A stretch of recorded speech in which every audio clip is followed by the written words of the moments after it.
दिल्ली से एक बड़ी खबर सामने आ रही है, जहां पर आईएसआईएस का एक आतंकी फिलहाल पकड़ा गया, गिरफ्तार हुआ है। रिजवान अली नाम बताया जा रहा है जिसकी गिरफ्तारी हुई है। आईएसआईएस के पुणे मॉड्यूल का आतंकी है रिजवान, मोस्ट वांटेड आतंकी जिसकी गिरफ्तारी हुई है। ये बड़ी खबर आपको इस वक्त हम बता रहे हैं। और आईएसआईएस का आतंकी दिल्ली में गिरफ्तार हुआ। एनआईए यानी कि नेशनल इन्वेस्टिगेशन एजेंसी की मोस्ट वांटेड लिस्ट में ये आतंकी था। दरियागंज का रहने वाला है ये आतंकी रिजवान, जिसकी गिरफ्तारी हो चुकी है। लगातार सुरक्षा एजेंसियां इसको लेकर के अलर्ट थी और अलग अलग जगहों पर पूछताछ छापेमारी की जा रही थी। और आईएसआईएस के पुणे मॉड्यूल का आतंकी रिजवान 3 लाख का इनामी जिसकी गिरफ्तारी हुई है। इस वक्त ये बड़ी खबर सीधा आपको बता रहे हैं दिल्ली से। आईएसआईएस आतंकी दिल्ली से गिरफ्तार। नेशनल इन्वेस्टिगेशन एजेंसी यानी कि एनआईए 3 लाख का इनाम इस पर रखते हुए नजर आई थी। इसके बाद अब इसकी गिरफ्तारी दिल्ली पुलिस को देखिए बड़ी कामयाबी यहां पर मिली है। दरियागंज का रहने वाला बताया जा रहा है आतंकी, और अब इसकी गिरफ्तारी हो चुकी है।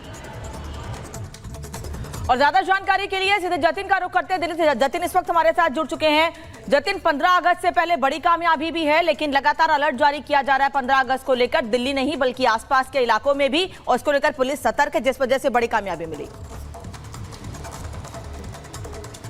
आज बिल्कुल देखिए, रिजवान को स्पेशल सेल ने गिरफ्तार किया और दरियागंज इलाके से गिरफ्तार किया। दरियागंज बेहद ही संवेदनशील इलाका इस लिहाज से भी है क्योंकि लाल किले के बिल्कुल सटा हुआ ये इलाका है और 15 अगस्त बेहद नजदीक है और तमाम जो सुरक्षा अलर्ट है वो 15 अगस्त को लेकर जारी किए गए थे। स्पेशल सेल ने दरियागंज से रिजवान को गिरफ्तार किया। एनआईए ने रिजवान पर 3 लाख रुपए का इनाम घोषित किया हुआ था। हालांकि अब स्पेशल सेल जांच कर रही है कि रिजवान जो कि मोस्ट वांटेड आतंकी है वो लाल किले के ठीक बगल में दरियागंज के पास क्या कर रहा था, उसकी भूमिका क्या थी, इसको लेकर अब जो स्पेशल सेल है वो जांच कर रही है। और अब रिजवान की गिरफ्तारी के बाद एनआईए भी स्पेशल सेल से बातचीत कर रही है ताकि ये जो पूरा मॉड्यूल है जिसको पुणे का मॉड्यूल बताया जाता है और इस मामले में रिजवान के बाकी जो साथी थे मोस्ट वांटेड आतंकी, उनको एनआईए ने इससे पहले भी गिरफ्तार किया था। लेकिन रिजवान जो कि कई सालों से फरार चल रहा था, उसकी गिरफ्तारी अब दरियागंज जो कि दिल्ली में है वहां से गिरफ्तारी जो है वो की गई है। लेकिन 15 अगस्त से ठीक पहले इसकी गिरफ्तारी हुई। क्या कुछ मंशा थी, इसको लेकर स्पेशल सेल जांच कर रही है। और इस पर अब पूछताछ भी की जा रही है। एक बड़ी सफलता दिल्ली पुलिस के हाथ लगी है। जतिन, बहुत बहुत शुक्रिया आपका। बढ़ते हैं आगे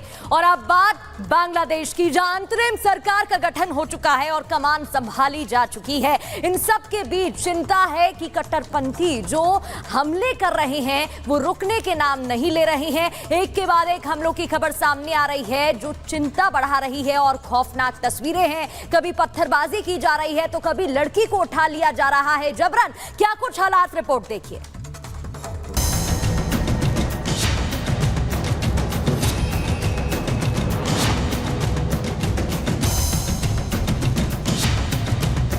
प्रोफेसर मोहम्मद यूनुस को उनकी जिम्मेदारियां संभालने पर मेरी शुभकामनाएं।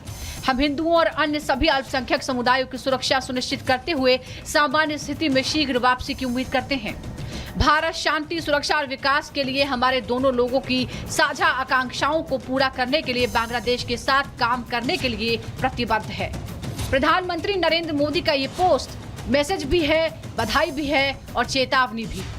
बांग्लादेश में सियासी उलटफेर के बाद शेख हसीना देश छोड़ चुकी है। 5 दिन बाद आखिरकार अंतरिम सरकार बनी।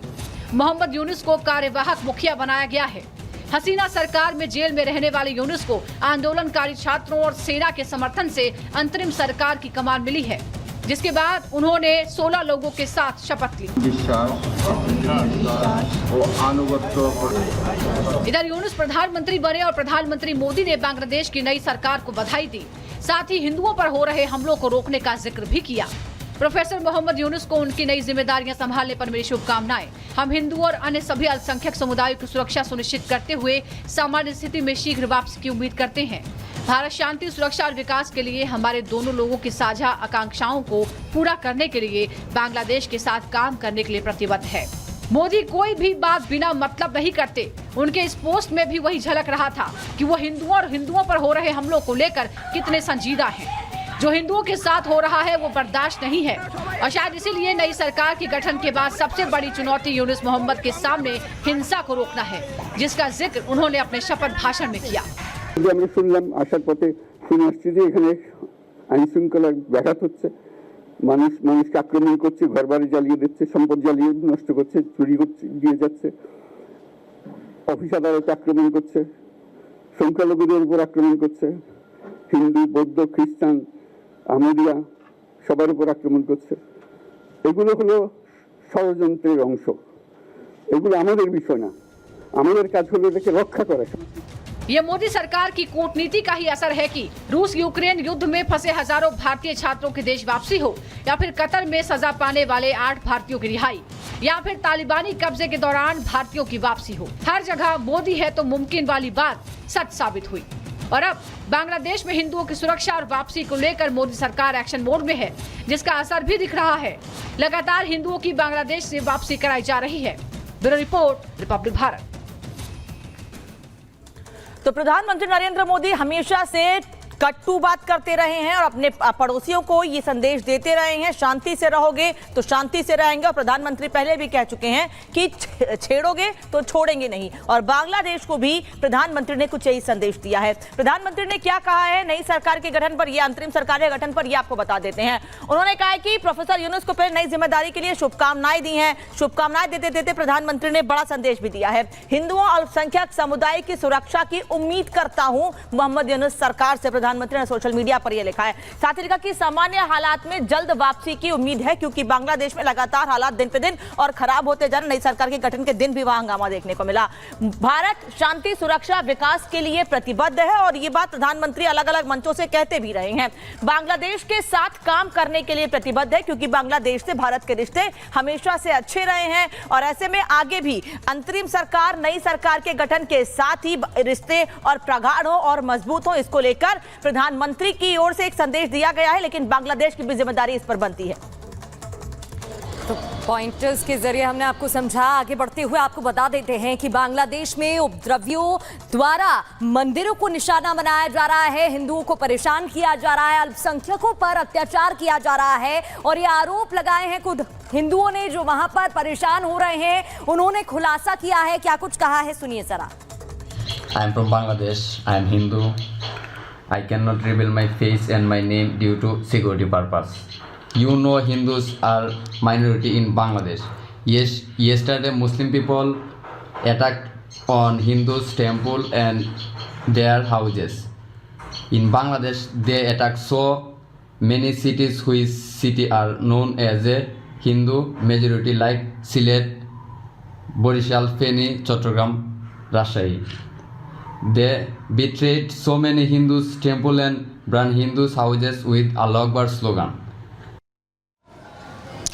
और देखिए यहाँ पर आपने पहले देखा कि कैसे हिंदू परेशान हो रहे हैं और आखिर क्या कुछ कह रहे हैं, लेकिन कई सवाल जो खड़े होते हैं वो आपको बताते हैं। सबसे पहली बात, हिंदुओं पर जो हमला हो रहा है, सवाल नंबर 1 तो ये है, क्या जमाते इस्लामी का हाथ इसके पीछे है? इसके अलावा सवाल ये भी कि आखिरकार बांग्लादेश में हिंदुओं को निशाना क्यों बनाया जा रहा है, चुन चुन कर हिंदू ही निशाना आखिरकार क्यों है? तीसरा सवाल ये है कि क्या पीएम यूनुस के कंट्रोल में कट्टरपंथी नहीं है, कैसे कंट्रोल करेंगे पीएम अब? चौथा सवाल, कट्टरपंथी किसके इशारे पर हमला कर रहे हैं, इसके पीछे कौन है, हमला क्यों किया जा रहा है? तमाम सवाल ये भी खड़े होते हैं। और एक और सवाल ये भी है कि क्या बांग्लादेश को कोई और देश कंट्रोल कर रहा है? तो देखिए तमाम सवाल जो इस वक्त खड़े हो रहे हैं, क्योंकि लगातार हम देख रहे हैं हिंदुओं को वहां पर टारगेट किया जा रहा है, हिंदू परेशान हो रहे हैं, अपनी बात कहते हुए हिंदू नजर आ रहे थे। और अभी आपको ग्राफिक्स के जरिए हमने बताया भी कि अभी आखिरकार क्या क्या सवाल यहाँ पर खड़े हो रहे हैं।